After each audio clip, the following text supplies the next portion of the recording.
You are listening to China's Ecological Civilization. Today is February 16, 2022, Wednesday. Today we look at President Xi Jinping's message to the Davos Agenda in full on January 17, 2022. President Xi discussed the challenges that the world has faced and will continue to face this year, particularly in light of the COVID-19 pandemic. Here's his speech in full. Professor Klaus Schwab. Ladies and gentlemen. Friends. Greetings to you all. It is my pleasure to attend this virtual session of the World Economic Forum. In 2 weeks' time, China will celebrate the advent of spring in the Lunar New Year, the Year of the Tiger. In Chinese culture, tiger symbolizes bravery and strength, as the Chinese people often refer to spirited dragon and dynamic tiger, or soaring dragon and leaping tiger. To meet the severe challenges facing humanity, we must add wings to the tiger and act with the courage and strength of the tiger to overcome all obstacles on our way forward. We must do everything necessary to clear the shadow of the pandemic and boost economic and social recovery and development, so that the sunshine of hope may light up the future of humanity. The world today is undergoing major changes unseen in a century. These changes, not limited to a particular moment, event, country or region, represent the profound and sweeping changes of our times. As changes of the times combine with the once-in-a-century pandemic, the world finds itself in a new period of turbulence and transformation. How to beat the pandemic and how to build the post-COVID world? These are major issues of common concern to people around the world. They are also major, urgent questions we must give answers to. As a Chinese saying goes, the momentum of the world either flourishes or declines, the state of the world either progresses or regresses. The world is always developing through the movement of contradictions. Without contradiction, nothing would exist. The history of humanity is a history of achieving growth by meeting various tests and of developing by overcoming various crises. We need to move forward by following the logic of historical progress, and develop by riding the tide of development of our times. Notwithstanding all vicissitudes, humanity will move on. We need to learn from comparing long history cycles, and see the change in things through the subtle and minute. We need to foster new opportunities amidst crises, open up new horizons on a shifting landscape, and pull great strength to go through difficulties and challenges. First, we need to embrace cooperation and jointly defeat the pandemic. Confronted by the once-in-a-century pandemic, which will affect the future of humanity, the international community has fought a tenacious battle.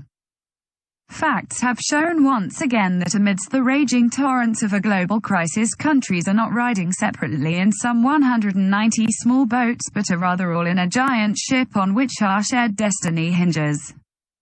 Small boats may not survive a storm, but a giant ship is strong enough to brave a storm. Thanks to the concerted efforts of the international community, major progress has been made in the global fight against the pandemic. That said, the pandemic is proving a protracted one, resurging with more variants and spreading faster than before. It poses a serious threat to people's safety and health, and exerts a profound impact on the global economy. Strong confidence and cooperation represent the only right way to defeat the pandemic. Holding each other back or shifting blame would only cause needless delay in response and distract us from the overall objective. Countries need to strengthen international cooperation against COVID-19, carry out active cooperation on research and development of medicines, jointly build multiple lines of defense against the coronavirus, and speed up efforts to build a global community of health for all. Of particular importance is to fully leverage vaccines as a powerful weapon, ensure their equitable distribution, quicken vaccination and close the global immunization gap, so as to truly safeguard people's lives, health and livelihoods. China is a country that delivers on its promises. China has already sent over 2 billion doses of vaccines to more than 120 countries and international organizations. Still, China will provide another 1 billion doses to African countries, including 600 million doses as donation, and will also donate 150 million doses to ASEAN countries. Second, we need to resolve various risks and promote steady recovery of the world economy. The world economy is emerging from the depths, yet it still faces many constraints. The global industrial and supply chains have been disrupted. Commodity prices continue to rise. Energy supply remains tight. These risks compound one another and heighten the uncertainty about economic recovery. The global low inflation environment has notably changed, and the risks of inflation driven by multiple factors are surfacing. If major economies slam on the brakes or take a U-turn in their monetary policies, there would be serious negative spillovers. They would present challenges to global economic and financial stability, and developing countries would bear the brunt of it. In the context of ongoing COVID-19 response, we need to explore new drivers of economic growth, new modes of social life and new pathways for people-to-people exchange, in a bid to facilitate cross-border trade, keep industrial and supply chains secure and smooth, and promote steady and solid progress in global economic recovery. Economic globalization is the trend of the times. Though countercurrents are sure to exist in a river, none could stop it from flowing to the sea. Driving forces bolster the river's momentum, and resistance may yet enhance its flow. Despite the countercurrents and dangerous shoals along the way, economic globalization has never and will not veer off course. Countries around the world should uphold true multilateralism. We should remove barriers, not erect walls. We should open up, not close off. We should seek integration, not decoupling. This is the way to build an open world economy. We should guide reforms of the global governance system with the principle of fairness and justice, and uphold the multilateral trading system with the World Trade Organization at its center. We should make generally acceptable and effective rules for artificial intelligence and digital economy on the basis of full consultation, and create an open, just and non-discriminatory environment for scientific and technological innovation. This is the way to make economic globalization more open, inclusive, balanced and beneficial for all, and to fully unleash the vitality of the world economy. A common understanding among us is that to turn the world economy from crisis to recovery, it is imperative to strengthen macro policy coordination. Major economies should see the world as one community, think in a more systematic way, increase policy transparency and information sharing, and coordinate the objectives, intensity and pace of fiscal and monetary policies, so as to prevent the world economy from plummeting again. Major developed countries should adopt responsible economic policies, manage policy spillovers, and avoid severe impacts on developing countries. International economic and financial institutions should play their constructive role to pull global consensus, enhance policy synergy and prevent systemic risks. Third, we need to bridge the development divide and revitalize global development. The process of global development is suffering from severe disruption, entailing more outstanding problems like a widening north-south gap, divergent recovery trajectories, development fault lines, and a technological divide. The Human Development Index has declined for the first time in 30 years. The world's poor population has increased by more than 100 million. Nearly 800 million people live in hunger. Difficulties are mounting in food security, education, employment, medicine, health and other areas important to people's livelihoods. Some developing countries have fallen back into poverty and instability due to the pandemic. Many in developed countries are also living through a hard time. No matter what difficulties may come our way, we must adhere to a people-centered philosophy of development, place development and livelihoods front and center in global macro policies, realize the UN's 2030 Agenda for Sustainable Development, and build greater synergy among existing mechanisms of development cooperation to promote balanced development worldwide. We need to uphold the principle of common but differentiated responsibilities, promote international cooperation on climate change in the context of development, and implement the outcomes of COP26 to the United Nations Framework Convention on Climate Change. Developed economies should take the lead in honoring their emissions reduction responsibilities, deliver on their commitment to financial and technological support, and create the necessary conditions for developing countries to address climate change and achieve sustainable development. Last year, I put forward a global development initiative at the UN General Assembly to draw international attention to the pressing challenges faced by developing countries. The initiative is a public good open to the whole world, which aims to form synergy with the 2030 Agenda for Sustainable Development and boost common development across the world. China stands ready to work with all partners to jointly translate the initiative into concrete actions and make sure that no country is left behind in this process. Fourth, we need to discard Cold War mentality and seek peaceful coexistence and win-win outcomes. Our world today is far from being tranquil. Rhetorics that stoke hatred and prejudice abound. Acts of containment, suppression or confrontation arising thereof do all harm, not the least good, to world peace and security. History has proved time and again that confrontation does not solve problems, it only invites catastrophic consequences. Protectionism and unilateralism can protect no one, they ultimately hurt the interests of others as well as one's own. Even worse are the practices of hegemony and bullying, which run counter to the tide of history. Naturally, countries have divergences and disagreements between them. Yet a zero-sum approach that enlarges one's own gain at the expense of others will not help. Acts of single-mindedly building exclusive yards with high walls, or parallel systems, of enthusiastically putting together exclusive small circles or blocks that polarize the world. Of overstretching the concept of national security to hold back economic and technological advances of other countries, and of fanning ideological antagonism and politicizing or weaponizing economic, scientific and technological issues, will gravely undercut international efforts to tackle common challenges. The right way forward for humanity is peaceful development and win-win cooperation. Different countries and civilizations may prosper together on the basis of respect for each other, and seek common ground and win-win outcomes by setting aside differences.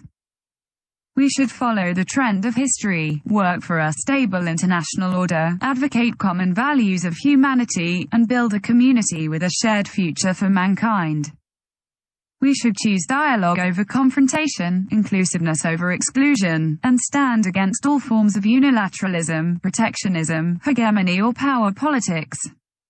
Ladies and gentlemen, friends, last year, the Communist Party of China, CPC, celebrated the 100th anniversary of its founding.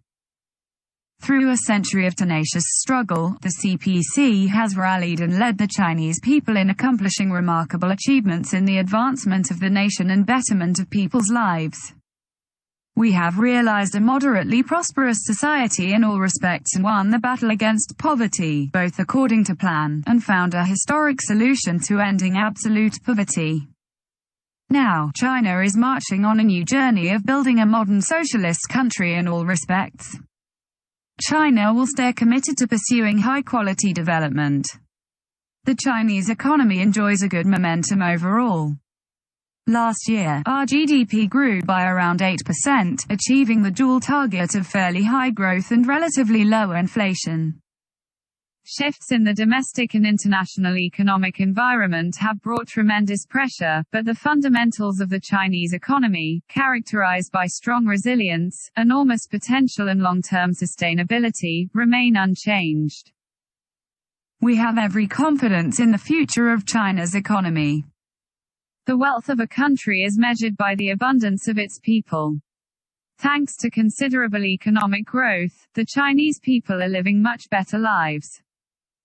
Nonetheless, we are soberly aware that to meet people's aspiration for an even better life, we still have much hard work to do in the long run. China has made it clear that we strive for more visible and substantive progress in the well-rounded development of individuals and the common prosperity of the entire population. We are working hard on all fronts to deliver this goal. The common prosperity we desire is not egalitarianism. To use an analogy, we will first make the pie bigger, and then divide it properly through reasonable institutional arrangements. As a rising tide lifts all boats, everyone will get a fair share from development, and development gains will benefit all our people in a more substantial and equitable way. China will stay committed to reform and opening up. For China, reform and opening up is always a work in process. Whatever change in the international landscape, China will always hold high the banner of reform and opening up. China will continue to let the market play a decisive role in resource allocation, and see to it that the government better plays its role. We will be steadfast in consolidating and developing the public sector, just as we are steadfast in encouraging, supporting and guiding the development of the non-public sector. We will build a unified, open, competitive and orderly market system, where all businesses enjoy equal status before the law and have equal opportunities in the marketplace. All types of capital are welcome to operate in China in compliance with laws and regulations, and play a positive role for the development of the country. China will continue to expand high-standard opening up, steadily advance institutional opening up that covers rules, management and standards, deliver national treatment for foreign businesses, and promote high-quality Belt and Road cooperation. With the entry into force of the Regional Comprehensive Economic Partnership Agreement (RCEP) on the 1st of January this year, China will faithfully fulfill its obligations and deepen economic and trade ties with other RCEP parties. China will also continue to work for the joining of the Comprehensive and Progressive Agreement for Trans-Pacific Partnership (CPTPP) and the Digital Economy Partnership Agreement (DEPA), with a view to further integrating into the regional and global economy and achieving mutual benefit and win-win results. China will stay committed to promoting ecological conservation. As I have said many times, we should never grow the economy at the cost of resource depletion and environmental degradation, which is like draining a pond to get fish, nor should we sacrifice growth to protect the environment, which is like climbing a tree to catch fish. Guided by our philosophy that clean waters and green mountains are just as valuable as gold and silver, China has carried out holistic conservation and systematic governance of its mountains, rivers, forests, farmlands, lakes, grasslands and deserts. We do everything we can to conserve the ecological system, intensify pollution prevention and control, and improve the living and working environment for our people. China is now putting in place the world's largest national parks system. Last year, we successfully hosted COP15 to the Convention on Biological Diversity, contributing China's share to a clean and beautiful world. Achieving carbon peak and carbon neutrality are the intrinsic requirements of China's own high-quality development and a solemn pledge to the international community. China will honor its word and keep working toward its goal. We have unveiled an action plan for carbon dioxide peaking before 2030, to be followed by implementation plans for specific sectors such as energy, industry and construction. China now has the world's biggest carbon market and biggest clean power generation system. The installed capacity of renewable energy has exceeded 1 billion kilowatts. And the construction of wind and photovoltaic power stations with a total installed capacity of 100 million kilowatts is well underway. Carbon peak and carbon neutrality cannot be realized overnight. Through solid and steady steps, China will pursue an orderly phase down of traditional energy in the course of finding reliable substitution in new energy. This approach, which combines phasing out the old and bringing in the new, will ensure steady economic and social development. China will also actively engage in international cooperation on climate and jointly work for a complete transition to a greener economy and society.